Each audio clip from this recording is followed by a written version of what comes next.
सर्वश्रेष्ठ शहीद। आज़ादी के दरमियान तो काफ़ी लोग जो है कि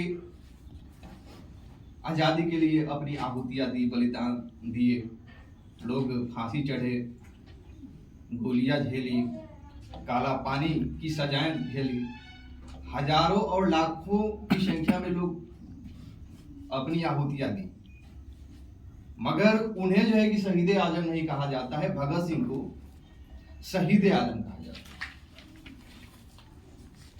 क्यों कहा जाता है? क्योंकि भगत सिंह के पास एक सुनिश्चित विचार था, एक सुनिश्चित लक्ष्य था। भगत सिंह चाहते थे कि एक मानव द्वारा दूसरे मानव का शोषण का खात्मा हो। और भगत सिंह अपने दौर में कोई बड़े कारनामे नहीं करते हैं, मतलब हमेशा हथियार बंद लेकर लड़ाइयां नहीं करते हैं। अपने दौर में मात्र 2 ही ऐसे कारनामे करते हैं। पहला जो है कि असेंबली में बम धमाका करते हैं, और दूसरा जो है कि सैंडर्स की हत्या करते हैं।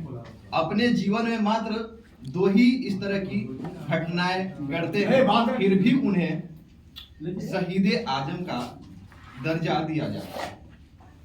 इसलिए दिया जाता है क्योंकि उनके पास एक सुनिश्चित लक्ष्य था। इस जो शोषणकारी व्यवस्था है, इस व्यवस्था को वो खात्मा करना चाहते थे। वो मजदूर और किसानों का राज लाना चाहते थे। इसीलिए उन्हें जो है कि शहीद आजम कहा जाता है।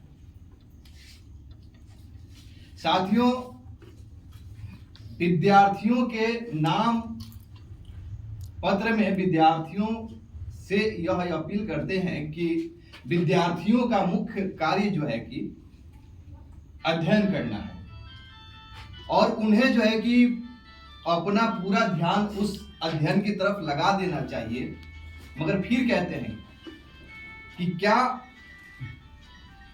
उस अध्ययन में, उस शिक्षा पद्धति में, उस पाठ्यचर्या में देश के जो परिस्थिति हैं, हालात हैं, उसे सुधारने के उपाय उस शिक्षा व्यवस्था में नहीं है। तो मैं इस शिक्षा व्यवस्था को निकम्मी समझता हूं, जो सिर्फ और सिर्फ क्लर्की के लिए अध्ययन कराया जाता है। ऐसी शिक्षा व्यवस्था की आवश्यकता ही क्यों है? भगत सिंह अध्ययन पर विशेष जोर देते हैं। जब भगत सिंह का संगठन जो था वो बिखर रहा था, जो इनके संगठन के जो लोग थे मारे जा रहे थे, पकड़े जा रहे थे, संगठन इनका टूट रहा था, तो जो पुराने कामरेड लोग थे, पुराने साथी लोग थे, चाहे कांग्रेस के हों, मजाक उड़ाते थे कि 3 दिन के लौंडे चले हैं क्रांति खेलने करने। तो सोचते हैं कि आखिर हम क्या करें, अपने विरोधियों का हम कैसे जवाब दें। तो उनके अंदर से आवाज आती है कि अध्ययन करो, अध्ययन करो। वो खूब अध्ययन करते हैं। 2 साल जेल के बाहर और 2 साल जेल के अंदर। जेल का उनका जो बैरक था उसको एक तरह से मिनी पुस्तकालय बना दिए हुए थे। जो पाकिट जो उनकी थी, कहीं यहाँ पे किताबें, कहीं यहाँ पे किताबें, ऐसे करके जो है कि वो किताबें रखने का काम करते थे, अध्ययन करने का काम करते थे। हम लोग कहते हैं कि हमारे पास पढ़ने का समय नहीं है, मगर वो मरते जब फांसी पे चढ़ना है उस दौरान भी वो अध्ययन कर रहे होते हैं। उन्हें जो है कि 24 तारीख को फांसी देनी थी, मगर ब्रिटिश हुकूमत ने उन्हें 23 तारीख को ही फांसी देने की घोषणा कर देती है। और एक दिन पहले जो है कि अपने वकील से वो लैलिन की बुक मंगाए हुए थे और सोचे थे कि हम जो है कि एक दिन में उसको पढ़ के खत्म कर देंगे।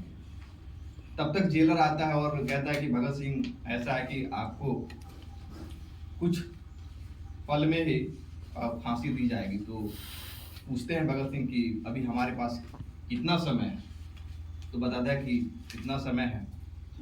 तो फिर जो है कि भगत सिंह उस किताब को जो है कि अध्ययन करने में लग जाते हैं।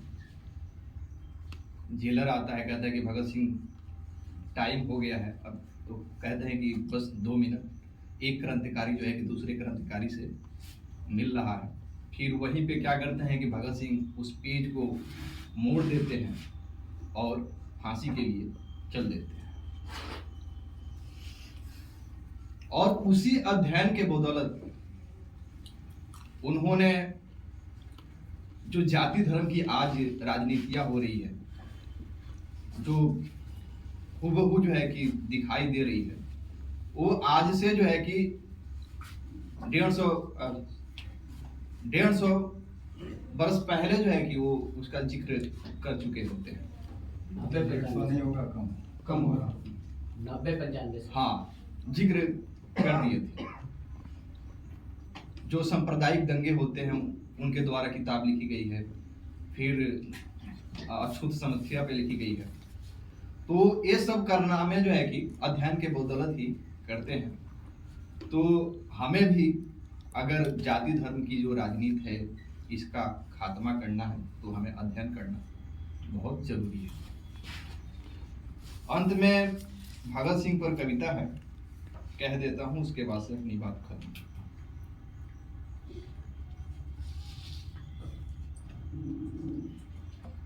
आजादी का एक दीवाना, आजादी का एक दीवाना नाम भगत सिंह लिखता था।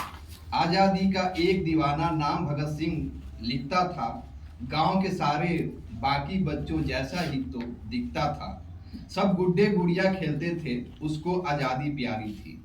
सब गुड्डे गुड़िया खेलते थे, उसको आजादी प्यारी थी। भगत के दिल में इंकलाब की दबी